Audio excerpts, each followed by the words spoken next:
Գաբալայում թուրքական պետությունների գագաթնաժողովը դարձավ հերթական հարթակը, որտեղ Ադրբեջանի նախագահ Իլհամ Ալիևը բազմիցս օգտագործեց Զանգեզուրի միջանց ձևակերպումը, այն ներկայացնելով որպես տարածաշրջանի նոր տրանսպորտային զարկերակ։ Ադրբեջանի արտաքին գործերի նախարար Ջեյհուն Բայրամովը նշել է, որ խաղաղության պայմանագիրը Հայաստանի հետ հնարավոր կլինի միայն Հայաստանի Հանրապետության սահմանադրությունը փոխելու դեպքում։ Գագաթնաժողովի ավարտին ընդունված հռչակագրում ևս ընդգծվել է Զանգեզուրի միջանցքի կարևորությունը։ Հայաստանի վարչապետի խոսնակ Նազելի Բաղդասարյանը արձագանքել է, որ Հայաստանի Հանրապետության տարածքում իրականացվում են միայն թրիփ եւ խաղաղության խաշմերուկ նախագծերը, եւ Ադրբեջանի խոսույթը որևէ կերպ չի վերաբերվում Հայաստանին։ Քաղաքագետ Արմեն Վարդանյանի խոսքով Ալիևը փորձում է միջազգային հարթակներում լեգիտիմացնել Զանգեզուրի միջանց ձևակերպումը եւ դրան քաղաքական կշիռ տալ։ Ստույգ չեմ կարող ասել պատճառը,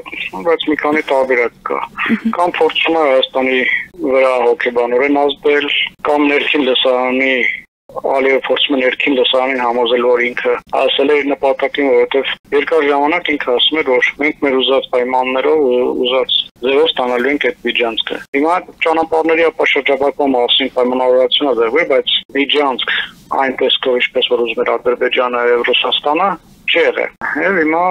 հավանաբար փորձում է ռեաբիլիտացվել, հարության չտալ, որ ինքը այնուամենայնիվ հասել է իր նպատակին։ Դա է, հիմա կամ էլ փորձում է ինչ-որ Հայաստանի վրա հոգեբանորեն ազդել, շարժվելով Հայաստանի համար այդ հարցի զգայունությունը, որտեղ Հայաստան անդրադառնում չկա միջանցք, նույնիսկ այդ բառը Հայաստանի իշխանությունների համար անընդունելի է, եւ տեսնում ենք, որ ինքը անընդհատ դիտավորյալին կարծիքով միջանցք տերմինն է օգտագործում, որը փորձում է նաեւ ինչ-որ Հայաստանի արտերի վրա ազդել։ Քաղաքագետ Արմեն Վարդանյանը նշում է, որ իրականում Ալիևի կողմից Զանգեզուրի միջանցք արտահայտության շուրջ բարձրացած հարցերը փոխարինվում են մի կեղծ օրակարգով։ Հայաստանի սահմանադրությունը փոխելու պահանջը։ Ադրբեջանը ակնհայտորեն խուսափում է խաղաղության պայմանագրի ստորագրումից եւ փորձ է անում առաջ քաշել իրապես անհնարին պահանջներ, որպեսզի կասեցնի գործընթացը։ Նրանք լավ գիտեն, որ Հայաստանի սահմանադրության առաջին հոդվածի փոփոխությունը ոչ մի դեպքում հնարավոր չէ, ասաց Վարդանյանը։ Սահմանադրություն փոխելը դեռ